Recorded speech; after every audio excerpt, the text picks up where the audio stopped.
Muy bien. Bueno, buenas noches a todos. Dios les bendiga. Continuamos con esta reunión que hemos iniciado, el estudio del método inductivo. Vamos a, vamos a dar inicio a la segunda sesión, pero vamos primero, antes que nada, a hacer un breve repaso de lo que vimos la clase anterior. Recuerdan que vimos lo que es el método inductivo, dimos una breve introducción y como dice aquí, y siempre que iniciemos una reunión a este, vamos a iniciar con una oración. Si me acompañan, vamos a orar. Señor buen Dios, muchas gracias por este tiempo en que nos permites nuevamente estar reunidos, Señor, para este estudio, el estudio del método inductivo, Señor, que nos permite analizar, Señor, conocer este método por el cual podemos observar, interpretar y aplicar el estudio en el estudio bíblico. Y agradezco por mis hermanos que se han dado este tiempo para reunirse, para poder conocer un poco más sobre este método. Y te pido que abra su entendimiento, abra sus oídos, Señor, que les dé sabiduría para que ellos puedan entender y aplicar esto en su estudio y asimismo puedan mostrar a otros, enseñarle a otros lo que tú quieres por medio de tu palabra.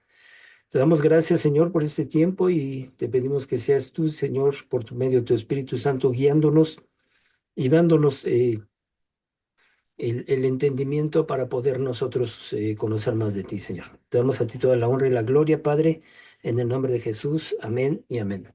Vamos a ver, Amén. vamos a recordar un poquito lo que vimos la clase anterior. Bueno, veíamos en la introducción, veíamos que tenemos una dependencia de nuestro Creador, siendo templo del Espíritu Santo, ¿no? Vamos a ver que, pues, la función del Espíritu Santo, ¿cuál es? Enseñarnos, guiarnos, capacitarnos, nos ilumina y nos da fuerza, ¿ok?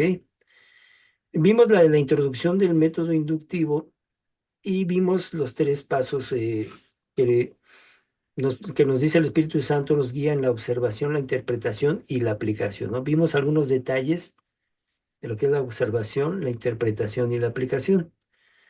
Fuimos introduciéndonos y entramos en el primer punto, que fue la observación. Ahí vimos detalles que de repente, pues, nosotros observamos el texto, pero pues de repente llegamos con ideas preconcebidas, ¿no? De repente traemos ideas que ya nos hemos formado, pero que de repente no, pues no están en el texto bíblico, ¿no? Por ejemplo, el ejemplo que veíamos en este ejercicio, cuando veíamos que dice cuántos fueron los reyes magos, ¿no? Y leímos el texto y vimos que ni eran reyes, sí eran magos, pero pues no dice cuántos eran, tres, ¿no? Entonces no sabemos de dónde salió que eran Melchor, Gaspar y Baltasar y que traían un caballo y bueno, toda la tradición, ¿no? Y vimos que pues el texto bíblico no dice eso, ¿no? Ahora, nosotros para estudiar el texto bíblico, si recuerdan, de que debemos aplicar estas seis preguntas clave, ¿no? El QQCDPC.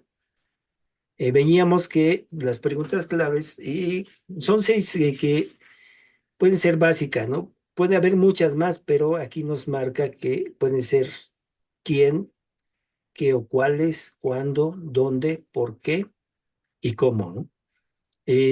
Nos indica que debemos, a cada texto que nosotros analicemos, debemos aplicarle estas preguntas, ¿no? Esto es importante, ¿no? Más adelante nos decía, ¿qué debemos observar, ¿no? Debemos observar palabras o frases claves, estructura o arreglo, forma literaria. Y vamos a ir analizando cada una de estas. Empezamos con palabras o frases clave, ¿no? Y veíamos que para el estudio bíblico nosotros tenemos que hacer una regresión casi casi a la primaria, ¿no? ¿Qué es el sujeto? ¿Qué es el predicado? O la secundaria, no sé dónde enseñaban eso. ¿Qué es el sujeto, el predicado, el verbo, la conjunción, un adjetivo calificativo y todas estas cosas? Veíamos un ejemplo aquí, él es la imagen del Dios invisible. Por ejemplo, vemos otro que dice, he aquí el Cordero de Dios, ¿no? Que es el sujeto que quita, es el verbo o la acción, y el pecado del mundo, el complemento directo, ¿no? Entonces estamos desglosando de una manera, por medio de la gramática, pues las frases que en la Biblia, ¿no? Estos ejercicios les voy a pedir que los tomen en cuenta si tienen su manual y aplicando esto, las partes gramaticales de la oración ¿Qué parte gramatical es cada palabra en los salmos? Salmo 23:1, ¿no? El Señor es mi pastor, nada me faltará, ¿no? Entonces tenemos que definir quién es el sujeto, quién es el verbo, el complemento directo de esta manera, ¿no? Para que podamos desglosarlo gramaticalmente. Decíamos que es importante, ¿por qué? Porque a veces un punto, punto y seguido, una coma, punto y guión, todos esos signos que se usan en la gramática son importantes, ¿no? Porque de repente, si nosotros no los tomamos en cuenta, podamos darle otro sentido que el texto no tiene, ¿verdad? Bueno, vamos avanzando, nos quedamos en la parte en la cual, bueno, decíamos que las frases importantes, ¿sí?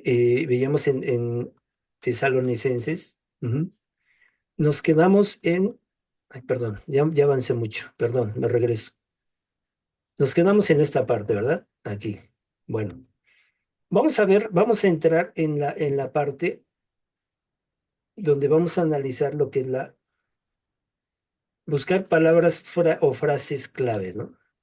Aquí vamos a ver, nos está diciendo, y ya entramos en el estudio del día de hoy, dice, las frases claves son importantes como en Cristo, que aparecen 9 veces en Tesalonicenses, ¿no?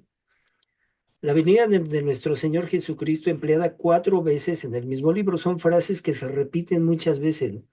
Y de repente estas frases se vuelven claves. ¿Por qué? Porque son tan repetitivas que nos están dando a entender algo importante dentro del texto, del capítulo, o dentro sí, de un capítulo, o dentro de un libro completo, ¿no? De repente las frases repetitivas son tan importantes, por ejemplo, en este caso en Cristo. ¿Cuántas veces dice en Tesalonicenses? 9 veces. ¿Qué debemos hacer nosotros cuando analicemos un texto, ya sea un capítulo?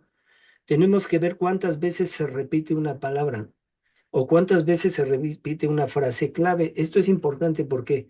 Porque eso nos da un énfasis o nos hace entender que está hablando de algo que es primordial, ¿no? Por ejemplo, aquí, el ejemplo que pone en Cristo, ¿no?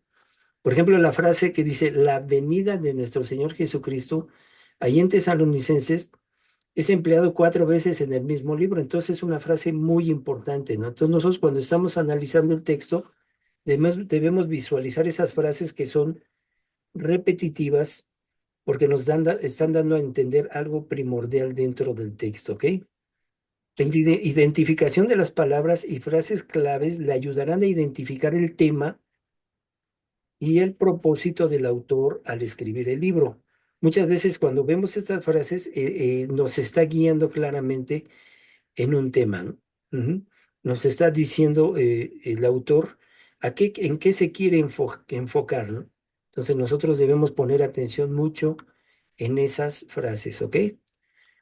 Dice, busque estructura o arreglo, ¿no? Muchas veces las divisiones en capítulos o versículos no son los mejores para iniciar o finalizar un estudio. Los capítulos y los versículos son divisiones hechas por el hombre, ¿no? Han visto, por ejemplo, en las Biblias que vemos, que tenemos hoy, hay frases que de repente están escritas iniciando un título. Ah, no, perdón, esta Biblia que tengo yo aquí no las tiene. Esta es, bueno, permítanme, déjenme buscar otra. Aquí está. Aquí tengo un Nuevo Testamento. Por ejemplo, en Romanos 16, perdón, en Romanos 15, hay desde el versículo 22 en adelante, dice, Pablo se propone ir a Roma. Esto nos está indicando a qué se refiere esa parte de la escritura, pero ese título no es bíblico. ¿Qué quiere decir eso? Que no está dentro de la escritura, ¿sí? Entonces, lo que se hizo fue dividir la Biblia en capítulos o versículos, pero en realidad, por ejemplo, no sé si me alcancen a ver ahí, yo tengo esta Biblia, y esta Biblia no tiene divisiones, es directa, ¿sí? O sea, no tiene ese tipo de división. Lo que nos ayudan estas divisiones en capítulos o versículos eh, es para definir temas, ¿sí? Pero en Biblias es directo, en la Biblia que yo tengo es directo, no tiene esas divisiones. Y en realidad la Biblia o los originales no tienen esas divisiones. Lo que me está diciendo aquí, que estos capítulos y versículos fueron hechos ¿por quién? Por el hombre, ¿no? ¿Para qué? Para ubicarnos. Nos ayudan a ubicarnos, ¿no? Por ejemplo, cuando dicen segunda de Pedro, capítulo 3 versículo 18, lo que nos está indicando que vayamos directamente a ese punto porque hay unas divisiones que fueron ya establecidas, ¿no? Aunque dentro de los originales no están. Ahora, dice ahí, continúa, dice, identifique los párrafos, segmentos o pasajes correlacionados con la misma idea. ¿Esto qué quiere decir? Que nosotros tenemos que ir buscando la estructura del arreglo en base a qué? A párrafos, segmentos o pasajes correlacionados con la misma idea. Todo se mueve dentro de una idea o un concepto, ¿no? Un pensamiento, un personaje o un sujeto, ¿no? Algunos párrafos tratan ideas aisladas, ¿no? Mientras que otros están conectados en el desarrollo del tema. Si de repente podemos ir leyendo algo, pero de repente habla de otra cuestión que dices, oye, pero pues esto como que no checa, ¿no? Pero realmente si lo analizamos, sí está dentro de, pero como que hace una pausa y continúa. Esto debemos de tomar mucha atención, porque si no lo tomamos en cuenta nos podemos como sacar de onda, ¿no? Desviar. Pero todo tiene una relación, toda la escritura está ahí porque Dios lo dispuso así, pero de repente sí debemos estar atentos, ¿no? En algunos casos la idea que se desarrolla no termina con el capítulo, y esto es cierto, ¿no? De repente podemos leer un capítulo y como que le faltó algo, ¿no? Pero en realidad, si nos vamos, continuamos, la idea no termina ahí, ¿no? Sino que se va desarrollando, ¿no? Se va desarrollando. Por eso, un ejemplo muy claro, el libro de Romanos es un ejemplo muy claro, ¿no? Que nosotros de repente podemos leer un capítulo, pero si lo continuamos leyendo, pues la idea continúa y la va ampliando todo lo que... por eso es importante observar el texto, ¿no? Vamos a ver esto, dice. Descubre si el pasaje o párrafo está estructurado sobre un personaje. Esto lo podemos ver mucho, por ejemplo, en el Antiguo Testamento, ¿no? Por ejemplo, el libro de Éxodo habla mucho de un personaje de Moisés y en diferentes libros le estructuran sobre quién, sobre un personaje, ¿no? Y aquí lo dice como el libro, en el caso de Génesis con Abraham, Isaac, José o como Hechos con Pedro y Pablo, ¿no? Puede basarse en algo geográfico, como en Éxodo, o eventos como en Josué, o ideas teológicas como Romanos, o profecías como Apocalipsis, ¿no? Cada pasaje tiene y maneja cierta estructura, ¿no? Basándonos en qué? En cuestiones de personajes, cuestiones geográficas o eventos o ideas teológicas, ¿no? O profecías como Apocalipsis, ¿no? Debemos estar atentos, ¿no? Esto lo vamos a ir desarrollando un poquito más para que vayan entendiendo más puntualmente, ¿no? Aquí dice, busque el género o forma literaria, ¿no? Además de determinar las palabras claves y la estructura del pasaje o libro que se estudia, es necesario descubrir la forma literaria, ¿no? La cual puede ser una de las siguientes. Cierto tipo de libros tienen una forma o género, forma literaria, ¿no? Y eso lo vemos claramente, por ejemplo, en el narrativo o histórico. Hechos es un libro histórico, ¿no? Porque narra cuestiones muy puntuales sobre cómo los personajes se organizaron, cómo Pablo empezó eh, perdón, a hacer sus viajes misioneros. Por ejemplo, en Génesis es un libro histórico que nos marca pues desde el inicio y cuando la caída y empieza a desarrollar todo, empezamos a ver personajes como Abraham. El Éxodo es también como la salida del pueblo de la cautividad de Egipto. Entonces son libros históricos y nosotros tenemos que definir qué es, pues esa forma literaria, ¿no? Es algo narrativo, nos está narrando un hecho histórico, ¿ok? Por ejemplo, otra forma de género o forma literaria es de discurso. ¿Qué es esto? Los libros Mateo, Romanos y Efesios tienen esa forma literaria, ¿no? Llevan un discurso que lleva una temática, ¿no? Lleva algo, una enseñanza que tiene una continuidad, ¿no? De acuerdo a un discurso. Poético, el libro de los Salmos, Proverbios, Cantares, también el libro de Job es un libro poético. Ujú. Si ven ustedes, su estructura está formulada en una forma de poema. Aunque debemos ahí entender, y más adelante lo vamos a analizar, que la poesía que nosotros conocemos y la poesía hebrea es diferente, ¿no? Por ejemplo, nosotros aquí manejamos la rima y ellos no manejan rima, es otro tipo de poesía, ¿no? También eso debemos de analizar al buscar el género o la forma literaria, ¿no? Un libro profético y en el género literario es Isaías, Jeremías, Ezequiel, Apocalipsis. Aquí podemos añadir Daniel, ¿sí? Eh, libros que toman un sentido, manejan mucho la profecía, ¿no? Recuerdo que hace poco dimos una enseñanza en ese sentido de que la Biblia debemos entenderla porque por la profecía cumplida, ¿no? Todas las profecías que se han dado en el Antiguo Testamento se han cumplido y vimos el personaje de Jesús, que él cumplió cerca de 300 profecías del Antiguo Testamento y tan solo en la cruz fueron cerca de 30 profecías que se cumplieron, ¿no? Entonces, tenemos que analizar también, buscar el género o la forma literaria de estos libros, ¿no? Vamos a analizar cada uno de ellos, ¿no? Primero dice, el narrativo es en prosa. ¿Qué quiere decir esto? Que es escrito de forma literal, ¿no? Como hablamos, pues. La prosa es como hablamos, ¿no? ¿Sí? Dice, cuenta historias y verdades en forma de hechos, parábolas, biografías, etcétera, ¿no?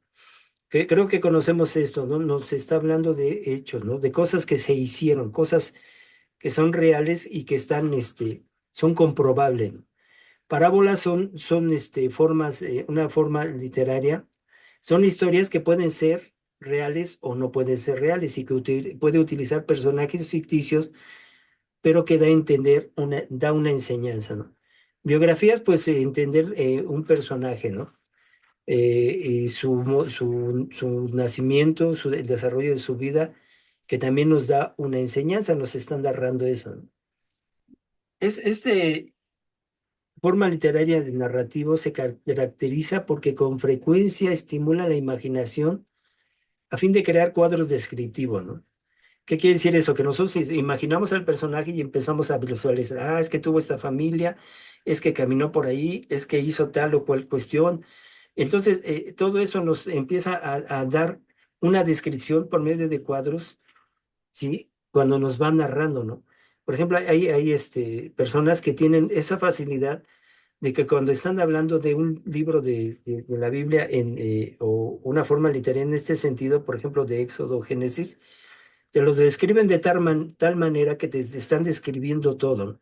Te están describiendo los hechos, te están diciendo que, por ejemplo, que la barca se movía y que empezaron a gritar y estás imaginando eso, ¿no? Te está narrando lo que está pasando en ese momento, ¿ok?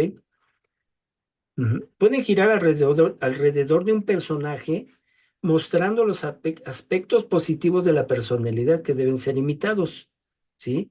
Esto nos va a enseñar de un personaje que hizo algo bueno o los negativos que deben ser evitados, ¿sí? De los dos lados. Este personaje actuó de tal manera, por ejemplo, José, cómo actuó con sus hermanos. Es una forma positiva. O negativa, por ejemplo, Sansón, ¿qué fue lo que hizo? Pues no caminó en la voluntad de Dios y tuvo una consecuencia. Entonces nosotros vamos a aprender ahí a imitar ciertos aspectos, ya sean positivos o negativos, de lo que nos está narrando, ¿no? O muestra la relación de Dios con la gente, pueblos o naciones, ¿sí? Enseña principios que pueden ser aplicados, pero casi nunca incluye un mandamiento o aspecto doctrinal. ¿Qué quiere decir esto? Que son narraciones y nosotros no podemos tomar esto como doctrina. ¿Qué quiere decir? Que únicamente nos enseña actitudes, Pero, por ejemplo, para cuestiones doctrinales, en el Nuevo Testamento tenemos las cartas de Paulina, las cartas de Pablo que nos enseñan cuestiones doctrinales ya más conformadas. Fue una de las funciones que tuvo Pablo en ese sentido. Él vino a establecer, por medio de la sabiduría que Dios le dio, a establecer la doctrina y darle base y forma a la iglesia, ¿ok? Vamos a ver el siguiente, la forma de discurso. La forma de discurso está también escrita en prosa, ¿no? ¿Qué quiere decir prosa? Sí, adelante, ¿alguien quiere hablar? Perdón. Gracias. Si no van a hablar, cierren su micrófono, por favor, para que podamos continuar, por favor. Gracias. La forma de discurso está escrita en prosa. Les vuelvo a repetir, es como hablamos, ¿no? Es el lenguaje directo, ¿sí? No le adornamos ni lo hacemos muy presuntuoso, ¿no? No, sino la forma directa, ¿no? Dice, y generalmente presenta conceptos, ideas, doctrinas en forma ordenada, ¿no? ¿Sí? ¿Qué quiere decir esto? Que, por ejemplo, en el libro de Romanos nos está presentando conceptos y va llevando de una forma que va creciendo, ¿no? Y nos habla sobre varios temas doctrinales que nosotros si vamos profundizando, vamos entendiendo más lo que Dios nos quiere mostrar, ¿no? Dice, y es frecuente encontrarla con argumentos, cartas, las cartas paulinas, conferencias o discursos. Por ejemplo, eh, cuando cuando Pedro empieza a predicar, él da un discurso, ¿sí? Generalmente apela a argumentos lógicos, mostrando progreso en el desarrollo de las ideas y el pensamiento, ¿ok? Incluye mandamientos y exhortaciones. ¿Sí? Cuando Jesús usaba mucho en este sentido, ¿no? Por ejemplo, el Sermón del Monte habla mucho en ese sentido, es un discurso, ¿no? En el cual que él incluye mandamientos y exhorta a las personas, ¿sí? Por ejemplo, dice, bienaventurado el pobre de espíritu, y nos va dando mandamientos, va exhortando, ¿sí? Mandamiento que nos da, amarás al Señor tu Dios, amarás a tu prójimo. Y generalmente conlleva una conclusión, ¿sí? No nos deja así como, si nosotros vamos analizando, no nos deja así como con pensamientos vacíos, ¿no? Sino que llena y complementa todo, ¿no? Esa es la conclusión a la que nos lleva, ¿no? Vamos a ver el estilo poético, ¿no? Generalmente presenta emociones, ¿sí? La cuestión poética, y nosotros lo podemos ver mucho en los libros de los Salmos, ¿no? David habla mucho en ese sentido, ¿no? ¿Sí? Cuando él se refiere a la persecución y todo eso, él está mostrando sentimientos, emociones, ya sea de miedo o de coraje o X, ¿no? Y nosotros tenemos que aprender a interpretar en ese sentido, perdón, a observar en ese sentido qué emociones está mostrando, por qué está actuando de esa manera. Ahí es cuando empezamos a aplicar las preguntas, ¿no? ¿Por qué actúa así? ¿Por cómo lo dice? ¿A quién se lo dice? ¿Cuándo lo dice? Y nosotros en este sentido poético vamos a encontrar emociones o sentimientos los cuales expresan una verdad, ¿ok? Usa el lenguaje figurado o figurativo, ¿no? ¿Sí? Por ejemplo, el lenguaje figurado, ¿qué sería? Dice, el Señor es mi pastor, nada me faltará. Obviamente eso es un lenguaje figurativo, ¿no? ¿Por qué? Porque él se utiliza la imagen del pastor y nosotros como las ovejas, ¿no? Obviamente eso es un comparativo, ¿no? Es algo figurado, ¿no? Es algo simbólico para desarrollar imágenes mentales en el lector, ¿sí? Nosotros tenemos que ver la actitud que tiene el pastor, la actitud que tiene la oveja, ¿ok? Estos son imágenes mentales, ¿no? Por lo tanto, no puede ser tomado en forma literal, ¿no? Aunque la verdad presentada sea clara, la mayoría de esta forma literaria proviene del Antiguo Testamento, el cual fue escrito en hebreo y arameo, ¿no? Aquí lo que les comentaba, la poesía bíblica se caracteriza por carecer de rima y métrica. No, la poesía hebrea no es como nosotros la conocemos, ¿sí? Que nosotros vemos que una frase hay una rima y tiene ciertos número de palabras. No, la poesía bíblica, como está escrito en hebreo, pues es otro tipo de estructura, ¿no? Y eso lo tenemos también que tomar en cuenta, ¿no? O sea, no es similar a lo que nosotros conocemos. Por eso es interesante, es importante observar el texto y aplicar las preguntas que anteriormente vimos, ¿ok? Ahora, el estilo profético abunda en lenguaje simbólico y esto es muy claro, ¿no? Por ejemplo, en Apocalipsis de repente lo analizamos y, bueno, hasta la fecha creo que no entendemos ni entenderemos muchas cosas, ¿no? Porque de repente es un lenguaje muy, o sea, con simbolismos, ¿no? El cual se usa para descubrir anticipadamente o revelar lo que está oculto para el momento en que se escribió el pasaje, ¿no? Son frecuentes también las visiones, ¿sí? Por ejemplo, Juan, cuando escribió este libro de Apocalipsis, decía, y vi a un animal con muchos ojos y un dragón volando y no sé, tantas cosas que de repente, pues el lenguaje que utiliza, pues no lo vamos a entender porque son cuestiones proféticas, ¿no? Dice, ante las cuales debemos tener gran precaución en su interpretación. Esto sí hay que ser muy cuidadosos, porque si nosotros no ponemos atención al analizar un texto profético, podemos caer en errores. Sí, Karina, levantaste la mano. Adelante. Ya. Ah, sí, perdón. Sí. Entonces, ¿cómo pudiéramos diferenciar? Bueno, yo no lo logro entender totalmente. El lenguaje simbólico que se utiliza en la parte profética que el sentido figurado que utilizan en el poético. Ah, Es decir, en el sentido figurado, pues lo que comentó, ¿no? Debemos preguntarnos a lo mejor cómo actúa el pastor y cómo actúa la oveja. Pero en el lenguaje simbólico para el profético, ¿cómo? sí, bueno, lo que pasa es que en la poesía no debemos darle un sentido literal. ¿Por qué? Porque estás usando figuras para darnos a entender o darnos a entender una imagen que puede ser sencilla, ¿no? O sea, nos lleva, por ejemplo, el Señor es mi pastor, nada me faltará. Nos está hablando que cuando nosotros aprendemos interpretación, nos va a decir, él es el que me guía y yo soy quien le sigue. Es algo sencillo que podemos entender, ¿no? Aunque obviamente nosotros, Él es nuestra guía y nosotros quienes le seguimos. Y hacemos el comparativo con, y con la cultura, y eso lo vamos a ver un poquito más adelante en la cuestión del contexto. ¿Por qué? ¿Cuándo se desarrolla? Por eso es importante las preguntas. ¿Dónde se desarrolló? ¿Cómo son los personajes? ¿Qué es lo que, quién lo está hablando?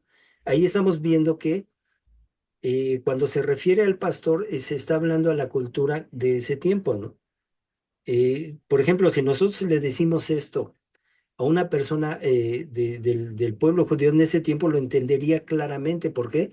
Porque está desarrollado dentro de su ámbito, de lo que ellos están viviendo. Entonces nosotros al preguntarle el texto podemos diferenciar que a quién se lo está hablando y cómo se lo está diciendo. Ahora, nosotros para entrar a la cuestión profética, ahí sí ya es más complejo. ¿Por qué? Porque nosotros no tenemos una base en el sentido de poder interpretar, observar algo que puede ser un poco más complejo, ¿no? Porque está utilizando un lenguaje que tal vez para nosotros no sea entendible, ¿ok? Sí, me captas ahí. A ver, Sí, sí, esa última parte. ok. Sí, porque no tenemos, como dice, ¿no? La base para saber. Una La referencia, literal es, por ejemplo, algo como, no le quiero decir mítico porque evidentemente puede que no sea así, sino como que lo describe, por ejemplo, lo que decía, ¿no? La otra vez de siete cabezas, con siete cabezas. O sea, esa sería así de literal, no lo sabemos porque no ha pasado, ¿no? Creo que a eso se refiere, no hay manera de comprobar en qué sentido sería literal o Ujú. Por eso simbólico. aquí dice que en el lenguaje profético los que debemos tener gran precaución en su interpretación, ¿no? Porque le Ok, puede pasar en un sentido en el cual no es. Y por ejemplo, en el lenguaje, en la forma poética, sí, porque tenemos referencia, ¿no? Y podemos ver más adelante vamos a ver el contexto y ahí podemos llegar a una observación clara y precisa a lo que se está refiriendo.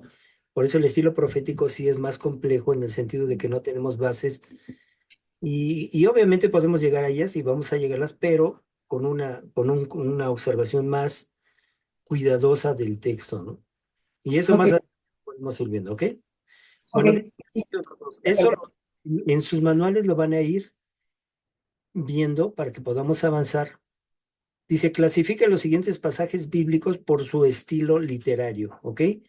Van a analizar en su manual y ahí van a ver, por ejemplo, Mateo 24, cuál es el estilo, la forma literaria, lo que veíamos aquí, ¿sí? Estructura o arreglo, ya sea narrativo, de discurso, poético, profético.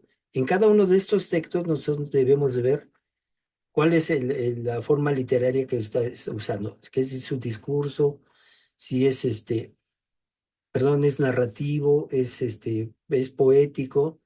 Yo creo que aquí de entrada, por ejemplo, este es de discurso Mateo 24, ¿no? Génesis 53 dan un tip que es narrativo, ¿no? Cantares es poético, ¿no? Romanos es eh, perdón, de discurso, ¿no?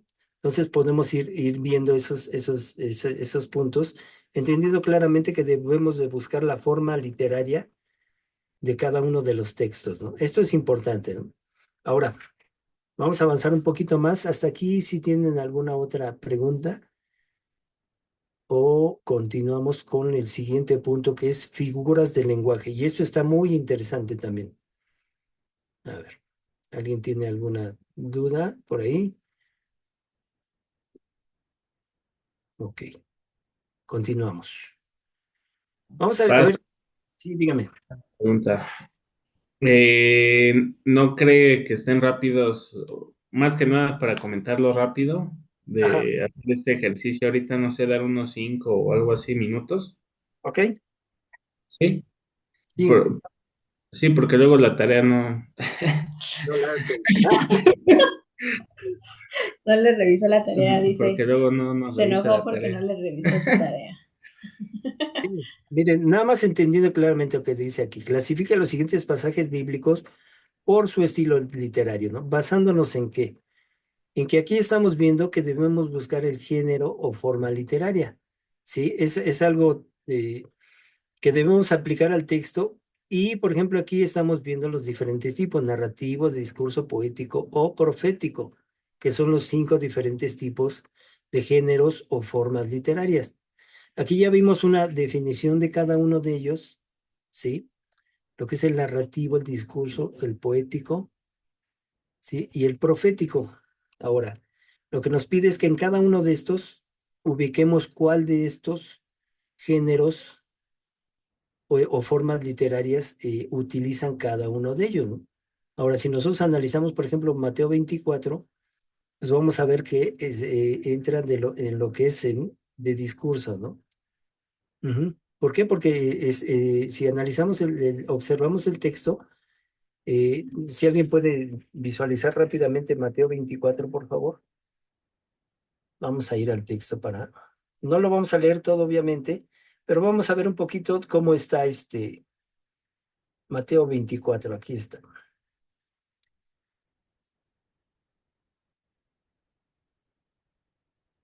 Ujú. Sí, ahí les viene hablando de que del templo, dice que el templo será destruido y les empieza a dar un discurso hablando de que muchos van a venir y van a engañar a otros y habla de que oirán de guerras y rumores de guerras, se levantará nación contra nación y todo esto será principio de dolores, entonces se entregarán a tribulación Les está dando un discurso acerca de las cosas que van a ocurrir, ¿no? Les está hablando a quienes, a sus discípulos, ¿no? Ahora, Mateo 24, ¿ok? En Génesis 50, 1, 3, igualmente, ¿qué es? Pues es narrativo o histórico, ¿no? Nos están narrando un hecho, algo que ocurrió y nos está definiendo, ¿no? Por ejemplo, vamos rápidamente a Génesis 50. Vamos a ver un poco a poco, ¿no? Para no Génesis 50, ok, del 1 al 3 dice. Nos está narrando el hecho de que de José, ¿no? José cuando encontró a su padre, dice, entonces se echó José sobre el rostro de su padre y lloró sobre él y lo besó. Y mandó José sus siervos, los médicos, que embalsamasen a su padre, y los médicos embalsamaron a Israel. ¿De qué está hablando? De la muerte del papá de José, ¿no? Y si le cumplieron 40 días, porque así cumplieron los días de embalsamados y le lloraron los egipcios, ¿no? ¿Está hablando de qué? De la muerte de su padre, ¿no? Entonces se está narrando un hecho histórico, ¿no? ¿Sí? Entonces entra dentro de un hecho histórico. Y así en cada uno de estos podemos ir analizando cuál es el estilo o la forma literaria, ¿no? Que cada uno de ellos tiene. ¿Estamos claros ahí? Sí, sí, pastor. Ok. Continuamos con la siguiente figura del lenguaje. Este sí está, dice, bueno, está muy interesante, ¿no? Dice, las figuras o formas de expresión puede ser una palabra, una frase o una expresión que se usan en sentido imaginativo más que literal, ¿no? Aquí vamos a analizar diferentes formas que se utilizan dentro de la Biblia, de diferentes tipos de lenguaje, ¿no? Estas figuras aumentan la belleza, el brillo y destacan algunas enseñanzas. Identificarlas nos ayudará a aclarar el significado de algunos pasajes y nos evitará errores en la interpretación que, de otra manera, parecerían contradecir otros pasajes, ¿no? ¿Qué quiere decir esto? Que si nosotros analizamos la figura del lenguaje que está utilizando, vamos a entender en algunas partes los pasajes, ¿no? Y de repente nos va a ayudar a no cometer errores, porque de repente si entendemos qué forma o figura del lenguaje está utilizando, vamos a entender claramente lo que dice el pasaje, ¿no? Y vamos a ver cada una de estas figuras del lenguaje. Vamos a ver el antropomorfismos, eufemismos, hipérboles, ironía, merismo, metáforas, parábolas, personificación y símiles. Déjenme buscar aquí. Hay algo que se llama merismo, está medio enredado, pero es interesante, ¿no? Bueno, vamos con el primero, antropomorfismo, ¿no? El antropomorfismo consiste en atribuir a Dios forma corpórea humana. Por ejemplo, vamos a ver el ejemplo, ¿no? Deuteronomio, que marca ahí, ¿no? Deuteronomio 11:12. Vamos al Antiguo Testamento, vamos a Deuteronomio, para entender qué es un antropomorfismo, ¿no? Y nos dice ahí que consiste en atribuir a Dios forma corpórea humana. Ahora, dice la palabra de Dios que a Dios no le ha visto, nadie le ha visto jamás, ¿no? Ahora, ¿quién puede definir en una forma corpórea a Dios? Nadie, ¿no? Pero el antropomorfismo es darle una forma humana. Eso es, o sea, no es claro. Vamos a ver Deuteronomio 11. Pero una Ay, ay, ay. película en pantalla grande, Espérate. pero no tiene suficiente presupuesto. Ay, se metió un anuncio aquí, perdón. Déjeme buscar Deuteronomio. Si alguien me puede ayudar, por favor. Solo con Yo lo esta tengo, pa. ¿Sí? A ver si lo puede leer, por favor. Deuteronomio 11:12 dice, tierra de la cual Jehová, tu Dios, cuida, siempre están sobre ella los ojos de Jehová, tu Dios, desde el principio del año hasta el fin. Ok. Dice en la parte, siempre están sobre ella los ojos de Jehová tu Dios. Ahora, le está dando una forma corpórea a Dios, pero en realidad nosotros podemos tener una imagen de Dios que podemos decir Dios tiene ojos. O sea, el antropomorfismo es quererlo hacer igual a nosotros, ¿no? Ellos utilizan que Él nos hizo a su imagen y semejanza, pero eso no define, no quiere decir que realmente nosotros veamos a Dios o que Dios tenga ojos, ¿no? Es atribuirle lo que nosotros pensamos o sentimos que como Dios es, ¿no? Por eso es un antropomorfismo, ¿no? Antropos, hombre, en forma de hombre, ¿no? Querer dar forma de hombre. Es una figura del lenguaje, entendemos ahí, ¿no? ¿Ok? Vamos con la siguiente. El eufemismo, ¿no? Es una forma de expresar con decoro ciertas ideas que pudieran ser ofensivas, ¿no? Esto es bien claro, ¿no? Dice en Génesis 4:1, dice, conoció a Adán a su mujer Eva, la cual concibió y dio a luz a Caín, ¿no? Este eufemismo es una forma muy decorosa, o como se puede decir, muy elegante, de decir que Adán y Eva tuvieron que relaciones sexuales, ¿no? Dice, conoció a Adán a su mujer Eva, ¿no? La cual concibió y dio a luz a Caín, ¿no? Para concebir a Caín, ¿qué tuvieron que hacer ellos? Pues tener relaciones, ¿no? ¿Para qué? Para que pudieran engendrar a Caín. Pero el eufemismo es una forma como elegante de decir algo que puede ser ofensivo, ¿no? Porque alguien se puede ofender en el sentido de decir, no, pues ¿cómo hablas? ¿Cómo dices eso? O de repente, anteriormente, se manejaba, ¿no? Muchos pensaban que el sexo era pecado, ¿no? Pero en la Biblia habla claramente de eso, ¿no? Entonces el eufemismo lo forma de una manera como más elegante, ¿no? Con decoro, dice aquí, ¿no? ¿Ok? La hipérbole. Esto de repente hablamos y dices, es exagerar, ¿no? Es una exageración para impresionar o destacar algo, ¿no? Ahí en Juan 21:25 dice, si alguien puede leer Juan 21:25, por favor. Mm, Juan 21:25. Ujú. A ver, aquí está.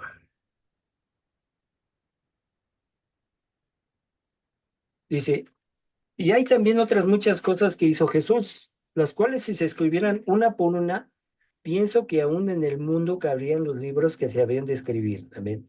O sea, esto es una exageración, ¿no?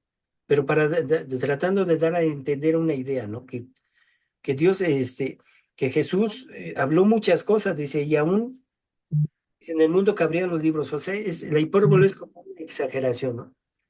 Sí, es como decir, no, Dios los vi venir y eran millones de millones, ¿no?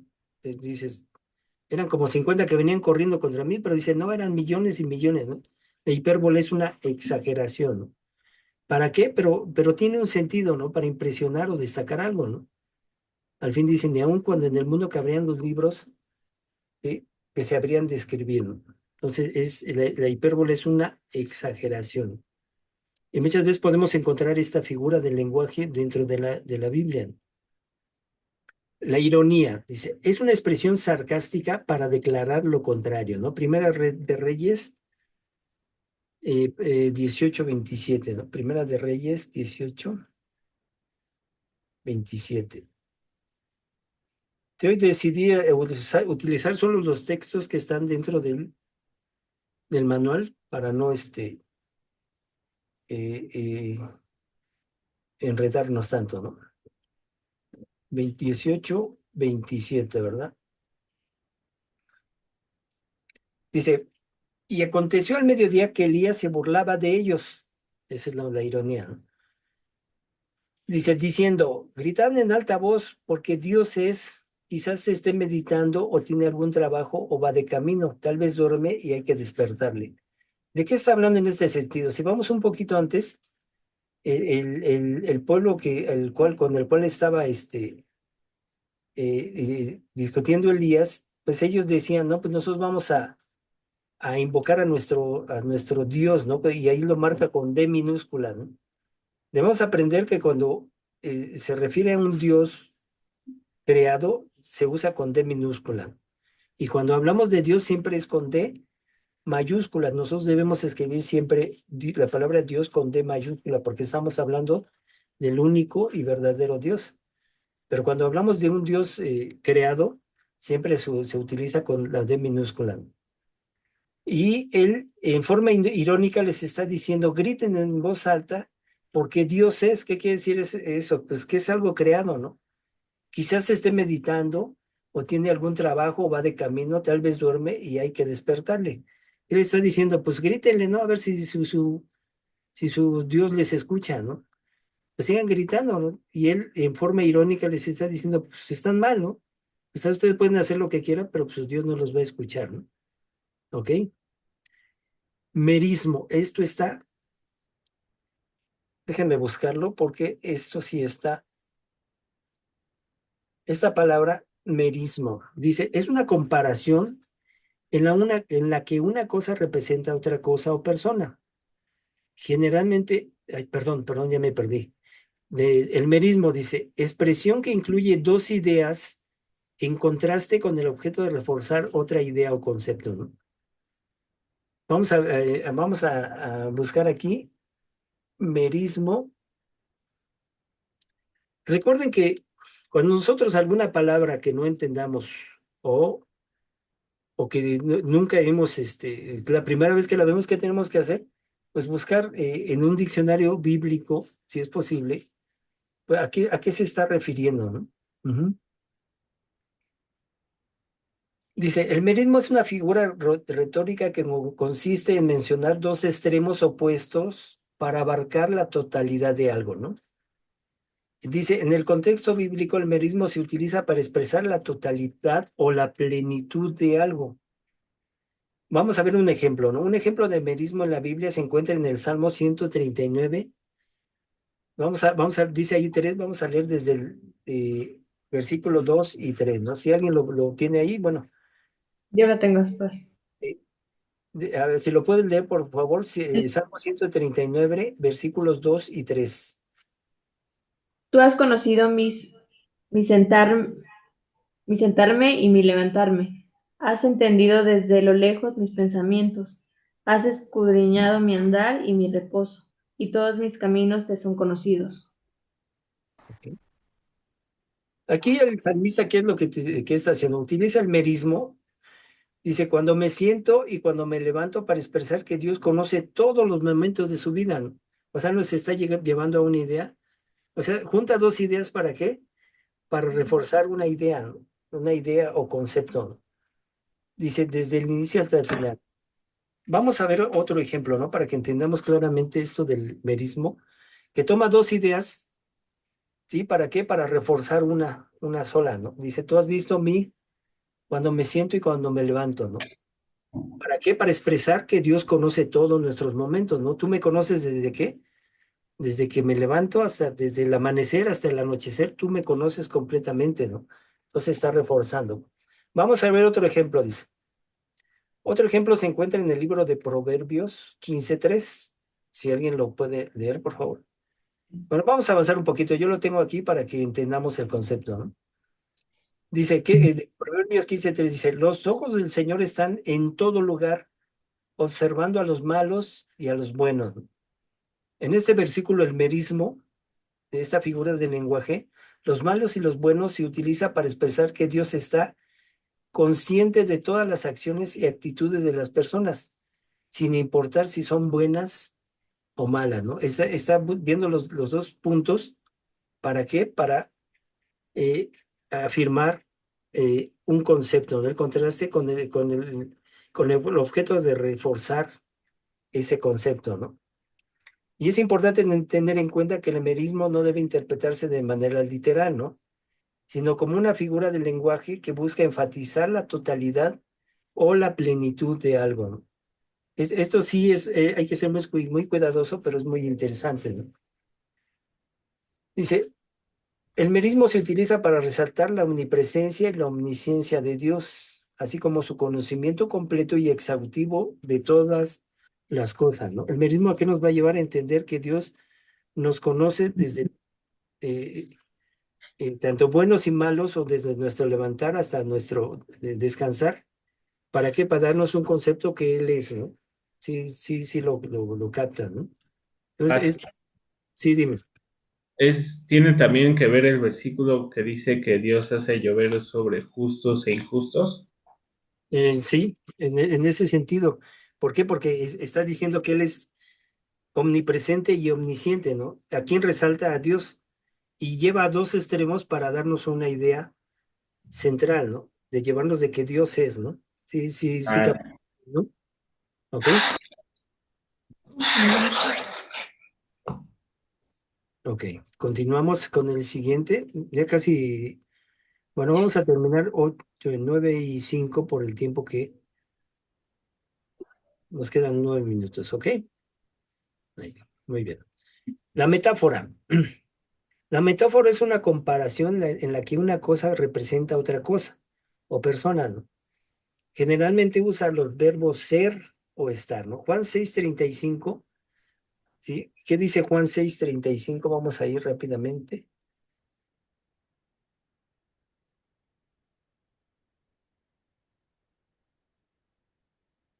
Y la metáfora dice, yo soy el pan de vida, ¿sí? Ahora, obviamente, en una metáfora, obviamente no vamos a llegar con Jesús y lo vamos a sacar del horno, ¿no? Como un pan. No, dice, yo soy el pan de vida. Es una forma metafórica de mostrarnos una representación, ¿no? ¿Sí? Que cuando dice generalmente usar los verbos ser o estar, nos está diciendo que dice yo soy, ¿no? Yo soy el pan de vida, yo soy la puerta. Y cuando dice, metafóricamente dice, yo soy la puerta, no quiere decir que Jesús, vamos a llegar y vamos a encontrar un cerrojo, ¿no? Y tiene un cerrojo y podemos, no. Es una forma metafórica de entender dentro de una figura del lenguaje, ¿no? Entonces la metafórica es eso, dice, es una comparación en la que una cosa representa otra cosa, ¿sí? Por ejemplo, aquí dice, yo soy el pan de vida, ¿qué representa? Pues está hablando del pan espiritual, ¿no? Refiriéndose a un pan físico, pero con un sentido espiritual, ¿no? Es una cuestión metafórica, ¿ok? Muy bien, continuamos para darle la parábola. La parábola es una narración de la que se deduce una enseñanza moral o una verdad importante. Es un relato que, aunque no es real, y hemos visto, podemos analizar en el Nuevo Testamento, también en el Antiguo Testamento hay algunas, pero más básicamente en el Nuevo Testamento de parábolas que pueden ser, eh, no pueden ser reales, pero que pertenecen a la vida real. ¿Qué quiere decir esto? Que nunca deben tomarse como un fundamento para, bueno, una parábola es una enseñanza que puede utilizar personajes ficticios, pero que no, que dentro de esa enseñanza nos llevan a entender un hecho real, ¿no? Por ejemplo, el hijo pródigo. El hijo pródigo es una parábola de que habla de que este joven, pues está con su padre y le pide su dinero y dice, voy y se lo da y ¿qué hace? Se va y empieza a gastar y de repente se da cuenta que pues ya malgastó todo y de repente ¿qué dice? Pues está con los cerdos y dice, pues creo que en la casa de mi padre están mejor, ¿no? Entonces decide regresar y es recibido con una fiesta, ¿no? O sea, puede ser es un hecho que no es real, pero que nos está dando una enseñanza en la vida real. Si nosotros analizamos la parábola del hijo pródigo, ¿qué estamos entendiendo? Que nosotros podemos ser como ese hijo, ¿no? Que de repente nuestro padre es Dios y ¿qué hacemos? Pues nos dio la vida y vamos y dilapidamos y nos damos cuenta después de que pues estamos actuando mal y decidimos regresar, ¿no? Y cuando Él nos recibe, ¿qué es lo que hace? Dice fiesta, ¿no? Dice la palabra, dice que hay fiesta cuando un pecador se arrepiente, ¿no? Hay fiesta en el cielo. Entonces, la parábola es una enseñanza en la cual son personajes ficticios, pero que nos están llevando a algo real, ¿no? A algo que es verdadero, ¿no? Ujú. Aquí ponía Mateo 21:12, pero creo que con la parábola, y hay otras parábolas que hablan mucho en ese sentido, ¿no? Por ejemplo, la parábola de las 10 vírgenes, ¿no? Que de repente ellas llegan y traen aceite y 5 se preparan y otras 5 no se preparan. De repente llega el novio y a las que están preparadas le dice entre, ¿no? Y las que no se prepararon, pues se quedan fuera, ¿no? Entonces, esa es una parábola que nos está enseñando que aquellos que no estén, que estén preparados, perdón, van a entrar y los que no estén preparados, pues se van a quedar, ¿no? Entonces nos está, por medio de esa parábola, instándonos a qué? A estar preparados, ¿ok? La personificación. Esto es dar características humanas a animales, a objetos o ideas, ¿no? Vamos a ver Jueces 9:8-15. Jueces 9:8-15. Esto es bien interesante, ¿no? Ok, la personificación es dar características a humanas, animales, a objetos e ideas. Dice Jueces, capítulo 9, del versículo 8 al 15, ¿no? Se fueron una vez los árboles a elegir rey sobre sí, y dijeron al olivo, reina sobre nosotros. Mas el olivo respondió, he de dejar mi aceite con el cual en mí se honra a Dios y a los hombres para ir a ser grandes sobre los árboles. Y dijeron los árboles a la higuera, anda tú, reina sobre nosotros. Y respondió la higuera, he de dejar mi dulzura y mi buen fruto para ir a ser grande sobre los árboles. Dijeron luego los árboles a la vid, pues ven tú, reina sobre nosotros. Y la vid le respondió, he de dejar mi mosto que alegra a Dios y a los hombres para ir a ser grande sobre los árboles. Dijeron entonces todos los árboles a la zarza, anda tú, reina sobre nosotros. Y la zarza respondió a los personajes, si en verdad me elegís por rey sobre vosotros, venid, abrigaos bajo mi sombra, y si no, salga fuego de la zarza y devore a los cedros del Líbano. ¿Qué está haciendo aquí? Una personificación, ¿no? Realmente los árboles o la zarza, todo eso, pues no hablan, ¿no? Pero ¿qué está haciendo? Dando características humanas a estos objetos, a estas ideas, en este caso, lo analizamos aquí, a los árboles, ¿no? Al árbol de la vid, a la vid. Y entonces, eso es la personificación, ¿no? Tomar, hay otras partes donde se toman animales o se toman cosas que se les puede dar características humanas, ¿no? Esta es una figura del lenguaje que también debemos analizar. Y, por ejemplo, cuando dice que la burra le habló o sea, es real, ¿no? Sí, entonces, eso es una personificación, ¿ok?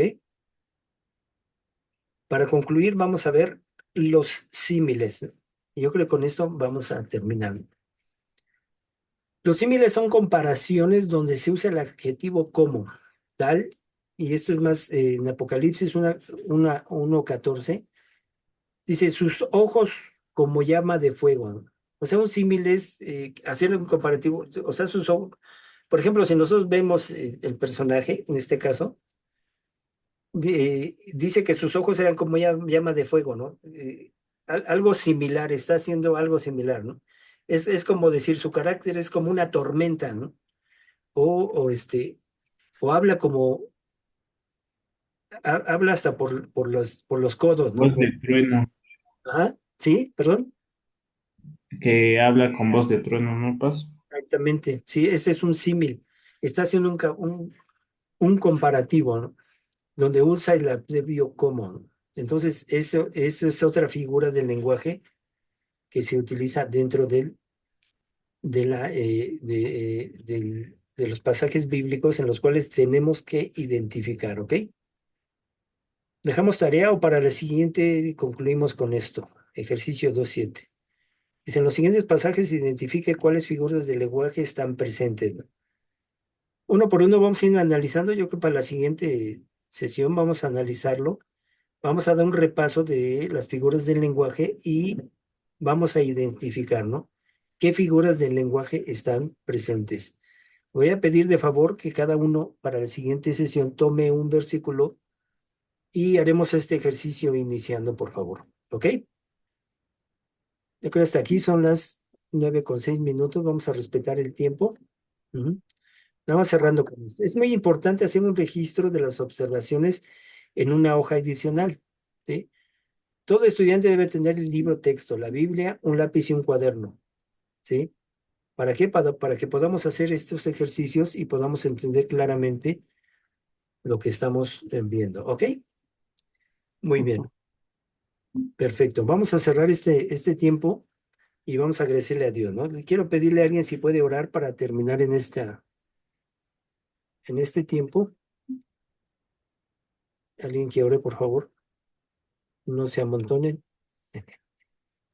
Creo que Cari quiere orar paz. Por favor, adelante. Dejo de compartir mi pantalla. Padre, te damos gracias por este día, porque nos permites estar aquí en unión para glorificar tu nombre, para aprender más de ti. Te agradezco por el pastor que nos compartió el mensaje. Te pedimos que puedas guardar estas palabras y esto que aprendimos en nuestro corazón. Te pido por cada uno de mis hermanos que se encuentran conectados con la intención de aprender más de ti. Guíalos sobre sus necesidades. Tú conoces su vida y tú conoces nuestras vidas. Te agradecemos por esta noche y porque podamos seguir compartiendo acerca de ti. Te agradezco todo esto en nombre de tu Hijo Jesucristo. Amén. Amén. Amén. Queda.